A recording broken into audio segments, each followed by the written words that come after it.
Hindi ako nagtitinda! Gaano ba, Ikanyo, kahalaga ang nakumpiskang gamit mula sa may edad ng Ale para magpakaladkad siya sa truck ng MMDA para lang mabawi ito?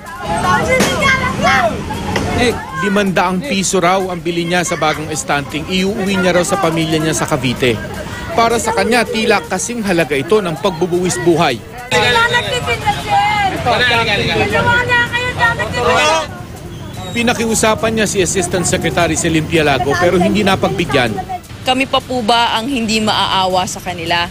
Sila po ba naaawa po ba sila sa amin na po balik-balik kami nagsasagawa ng clearing operation? So, ngayon ho, we have to be stricter. Isang pamilya pa ng mga vendor sa service road din ng Rojas Boulevard sa Pasay ang nahakutan ng mga gamit.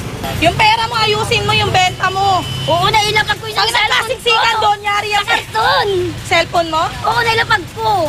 Sus ko, nini. Tara, alisan mo.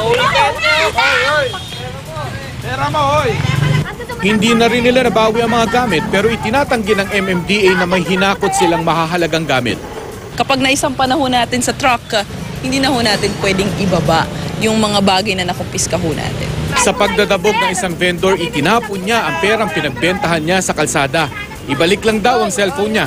Cellphone ko, sir. Yung cellphone lang. Ilang araw nang pabalik-balik sa kalsadang ito ang MMDA na ang target talaga ay illegal parking. Meron na lang po na lisensya, sir. Hindi sir, sa pilitan yung sa'yo sir. Hindi po sa pilitan niya, sir. Operation po ito, sir. May kausap ako sa telepon, kaya ako nagtigil Kaya dyan. nga po, sir. Pero hindi po pwedeng ginagawa niyo. Bigay niyo po muna yung lisensya niyo kasi po may mali po kayong ginawa. Hindi tayo pwedeng tumakbo na may kausap sa telepon, di ba? Mali nga po yung hinintuan niyo, sir. Hindi po kayo dapat huminto rito. O saan ba po hinto sir? Eh, sa tamang hintuan po. O saan bang tamang hintuan sir? Siguro humanap po kayo ng gasolinahan dyan. Yung mga pilosopo ho, pwede silang maging pilosopo kung hanggang kailan nila gusto. Basta ho, titikitan ho natin sila. Ang mas pinahigpit na paninikit ay hindi na rin daw kikilala ng anumang katwiran. Yung airpod ko kasi nagpa-check up, na-stroke po.